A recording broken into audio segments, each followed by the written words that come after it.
Hello Kariyath. പറയൂ പറയൂ. ആ അത് ഓക്കെ, നല്ലൊരു സംഭവം റെഡിയാണ്. എന്താ കേൾക്കണോ? മല്ലികപ്പൂവിന് മുത്തം തരാനായി. എങ്ങനെയുണ്ട്? അല്ല, അത് കൃഷ്ണദാസ് പോരെ? ഓ, ഞാനിപ്പോ ആരെ പെട്ടെന്ന് അന്വേഷിക്കുക. ആ എന്നാലും നോക്കട്ടെ. ഓ, എന്താ ടെൻഷൻ? ആ കിരിയത്താ വിളിച്ചത്. ഒരു പുതിയ വോയിസിനെ കൊണ്ട് ഈ പാട്ട് പാടിക്കണമെന്ന് നിർബന്ധിക്കുക. ഞാൻ ഈ സമയത്ത് എവിടെ പോയിട്ട് തപ്പാനാ? അതെ, ഞാനൊരാളെ സജസ്റ്റ് ചെയ്യട്ടെ. ആരാണാവോ? വേറെ ആരുമല്ല, നമ്മുടെ വിഷ്ണുവിന്റെ ഫ്രണ്ട് ഗോപു. ഓ, നീ ഒന്നും മിണ്ടാതിരിക്കും സൗദാമിനി. ആ കണ്ണുപൊട്ടനെ സ്റ്റുഡിയോയിൽ കയറ്റി പാടിക്കണമെന്നാണോ നീ പറയുന്നത്? അവന്റെ പാട്ട് നിങ്ങൾ കേട്ടിട്ടില്ലല്ലോ. ഞാൻ പലതവണ പറഞ്ഞിട്ടും നിങ്ങൾ അതൊന്ന് കേൾക്കാൻ പോലും കൂട്ടാക്കിയിട്ടില്ല. അന്ധനാണെങ്കിലും നല്ലവനാണ് ഗോപു, നല്ല സ്വരശുദ്ധിയും. നിങ്ങൾ ഒരിക്കൽ കേൾക്കണം അത്, എന്നാൽ അവനെ തീർച്ചയായിട്ടും അംഗീകരിക്കും. എനിക്കിപ്പോ അതൊന്നും കേൾക്കണ്ട സൗദാമിനി, നീ ഒന്ന് പോയേ. സ്വന്തം കാൽച്ചുവട്ടിലൊരു അനുഗ്രഹീത ശബ്ദം ഉണ്ടായിട്ട് അത് തിരിച്ചറിയാതെ വേറെ ഏതോ ശബ്ദവും തേടി നടക്കുന്ന ഒരു മ്യൂസിക് ഡയറക്ടർ.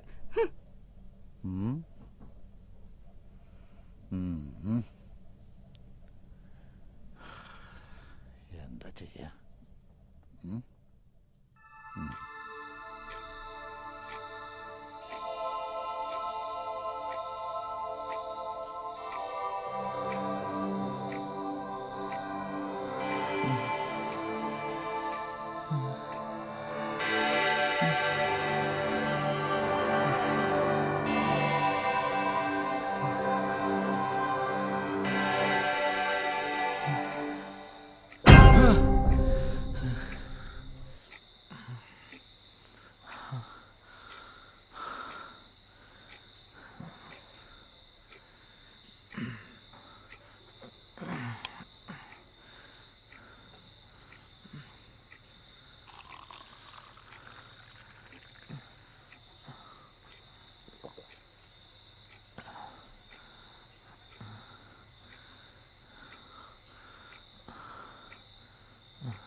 സൂര്യൻ.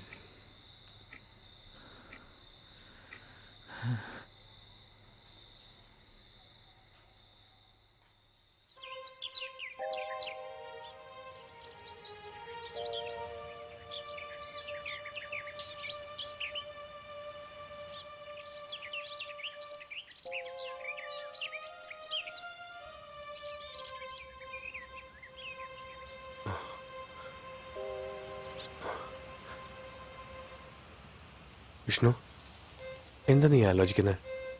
കുറച്ച് നേരമായല്ലോ, എന്താ കാര്യം? ഹേയ്, ഒന്നുമില്ല. ഞാൻ ഇന്നലെ എൻ്റെ കറുത്ത സൂര്യനെ സ്വപ്നം കണ്ടു. അതെനിക്കൊരു മെസ്സേജ് തരാനായിരുന്നു. എന്താണോ ആ മെസ്സേജ്? എൻ്റെ ഒരു കണ്ണ് നിനക്ക് തന്നാൽ എൻ്റെ ഗോപുവിന് ഈ ലോകം മുഴുവൻ കാണാൻ സാധിക്കില്ലേ? അത് വേണ്ട, എന്നെപ്പോലെ അല്ല നീ. ദൈവത്തിനത് ചിലപ്പോൾ ഇഷ്ടപ്പെട്ടൊന്നും വരില്ല. എനിക്ക് നിന്റെ വിലയേറിയ ഈ സ്നേഹം മാത്രം മതി. നീ എത്രയോ സ്നേഹസമ്പന്ന.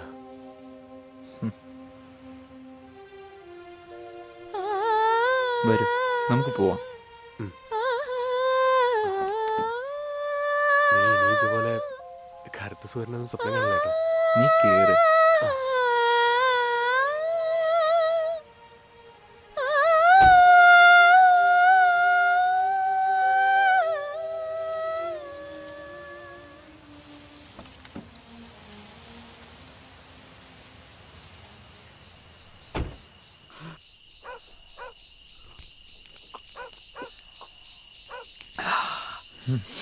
എനിക്കിപ്പോൾ എല്ലാം മനസ്സിലായി ദീനു. നിങ്ങൾ ആശിച്ച പെണ്ണും അവൻ്റെ കയ്യിൽ, നിങ്ങളുടെ തന്തയുണ്ടാക്കിയ സ്വത്തുക്കളും അവൻ്റെ കയ്യിൽ. നിങ്ങളിപ്പോൾ വെറും വേസ്റ്റാണെന്നാണ് എനിക്ക് തോന്നുന്നത്. കൂടെ നടന്നും കൂട്ടിക്കൊടുത്തും അവൻ്റെ അച്ഛൻ തമ്പി എൻ്റെ അച്ഛൻ്റെ കയ്യിലുള്ളതെല്ലാം പിഴിഞ്ഞെടുത്തു. ഒടുവിൽ എൻ്റെ തന്ത ചത്തൊടുങ്ങുമ്പോ ഒന്ന് തിരിഞ്ഞു നോക്കിയിട്ടില്ല. അവന്റെ കുടുംബം. ഹ, ഞാൻ ഒന്നും കാണാതെയല്ല അവൻ പഠിക്കുന്ന ഈ കോളേജിലേക്ക് അഡ്മിഷൻ വാങ്ങി വന്നത്.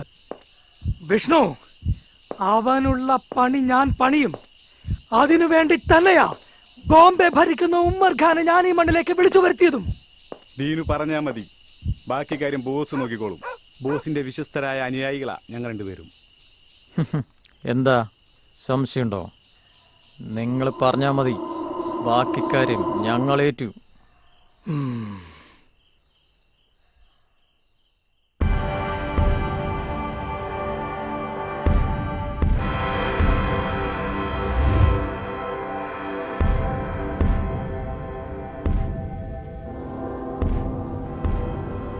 സാറ് പറഞ്ഞാ മതി, അത് ഞങ്ങൾ അനുസരിക്കാം. എന്തായാലും നീട്ടിക്കൊണ്ടു പോണ്ട. യെസ്, ദീനു പറഞ്ഞോണ്ടാ ഞാൻ ഈ കൊട്ടേഷൻ ഏറ്റെടുത്തേ. എത്രയും പെട്ടെന്ന് തീർത്തേക്കണം അവനെ. സാറ് പറഞ്ഞാൽ മതി, എപ്പോ എങ്ങനെയെന്ന് ഞങ്ങൾ തീർത്തേക്കാം.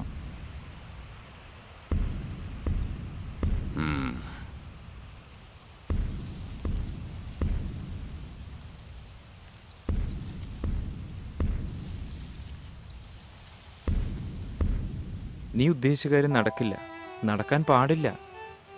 തുളസിയോട് എനിക്ക് സ്നേഹമില്ലാഞ്ഞിട്ടല്ല, നിന്നെ എനിക്ക് ഒരുപാട് ഇഷ്ടമാണ്. പക്ഷേ എന്താ വിഷ്ണു, എന്തൊക്കെയാ എന്നോട് മറച്ചു വെക്കുന്നത്? അതെ,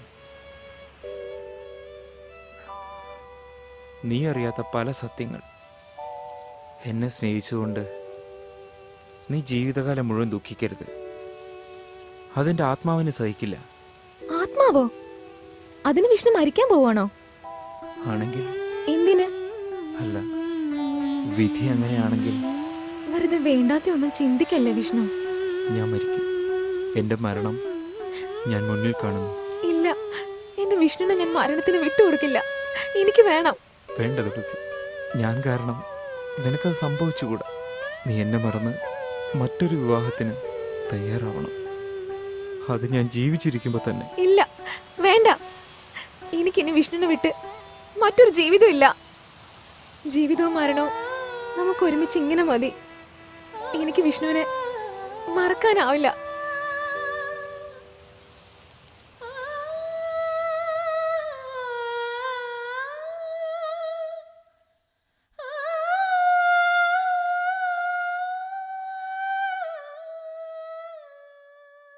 എവിടെ ഇപ്പോ? വീട്ടിലാ? ഒറ്റയ്ക്കാ? അന്ന് സ്റ്റുഡിയോ പാടാൻ വന്നപ്പോൾ നല്ല രസമുണ്ടായിരുന്നല്ലോ ഷർട്ട്. അതെവിടെ നിർത്താം? ഭയങ്കര രസമുണ്ടായിരുന്നു. ഞാൻ നോക്കി നിൽക്കായിരുന്നു. പിന്നെ ഞാനൊരു അടിപൊളി മുറ്റ സാധനം ശരിയാക്കിയിട്ടുണ്ട്. റൊമാൻറ്റിക്കാ, തിക്ക് റൊമാൻറ്റിക്. ഞാനിന്ന് പാടട്ടെ. ശരി. പനിനീർപ്പൂ മണമൊഴുകി വരും, ഹായ് ഇന്ദ്രിയങ്ങളിലതു പകരും, ഹായ് രഗതരേഖകൾ നിന്നിഴലാലേ കണ്ടു നിൻമുഖം പകർന്ന ഗന്ധം, ഹായ് പനിനീർപ്പൂ മണമൊഴുകി വരും, ഹായ്. എങ്ങനെയുണ്ടേ? ഉഗ്രനായോ? പോന്ന്. ഹലോ സുമന്ത്. ഞാൻ പിന്നെ വിളിക്കാം. Hello, how are you? വരൂ വരൂ. Hello, how are you? എപ്പോ ഒന്നു ഇരിക്കാം. ഒരു സാധനം എൻ്റെ ഇടയിൽ കൂടെ പോയി. ഞാൻ പിന്നെ വിളിക്കാം. ഒന്ന് എഴുന്നേറ്റ്. ഇപ്പറ ഇരിക്കേ. അല്ല, തമ്പി സാർ എവിടെ? തമ്പി സാർ കമ്പോസ് ചെയ്തോണ്ടിരിക്കുകയാണല്ലോ. എവിടെ? ബാത്റൂമില്. ഞങ്ങള് കമ്പോസിങ് ഏൽപ്പിച്ച പിന്നെ പുള്ളിക്ക് ബാത്റൂമിൽ നിന്ന് ഇറങ്ങാൻ നേരം ഉണ്ടായിട്ടില്ല. എന്താടോ? പുള്ളിക്ക് ബാത്റൂമിൽ കയറിയാലേ സംഗതി സാധനമൊക്കെ വരുള്ളൂ. എന്ത് പറയാനാ എന്റെ പൊന്ന് സാറേ, നിങ്ങളൊക്കെ അല്ലേ പുള്ളിനെ വർക്ക് ചെയ്യിപ്പിക്കുള്ളൂ. അടിപൊളി സാധനം ഞാൻ ശരിയാക്കി തരാം. കേക്കണോ? ഒരു റൊമാൻറ്റിക്, തിക്ക് റൊമാൻറ്റിക് ഞാൻ ശരിയാക്കിയിട്ടുണ്ട്. ഒന്ന് കേക്കോ? പനിനീർപ്പൂ മണമൊഴുകി വരും, ഹായ് ഇന്ദ്രിയ. നമ്മൾ ഇന്നലെ പ്ലാൻ ചെയ്ത പാട്ടിന്റെ കമ്പോസിംഗ് എന്തായി? ഇന്നലെ പ്ലാൻ ചെയ്ത പാട്ടിന്റെ കമ്പോസിങ്ങോ? അത് കുഴപ്പമില്ല. നാളെ പ്രസാദ് സ്റ്റുഡിയോയിലേ നാളെ ഓഡീഷൻ ഉണ്ടല്ലോ. നാളെ കേട്ടപ്പോരെ? അപ്പൊ ശരി. ഇനിയിപ്പൊ നിങ്ങള് നിന്നിട്ട് കാര്യമുണ്ടെന്ന് തോന്നില്ല. അപ്പൊ കാണാട്ടോ ഉമ്മ.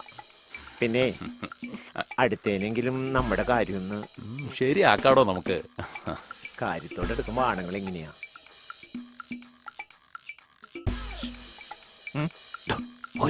പോയി.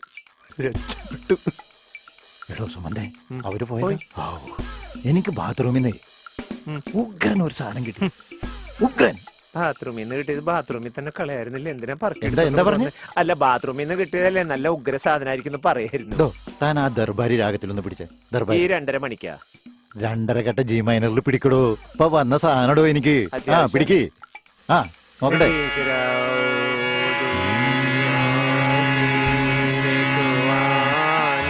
ആ കിട്ടി കിട്ടി കിട്ടി കിട്ടി. എപ്പ വരാം? ബാത്റൂമിലേക്ക്. ദൈവമേ, ഈ മനുഷ്യന്റെ ജീവിതം ബാത്റൂം കൊണ്ട് അവസാനിക്കുന്ന തോന്നുന്നത്.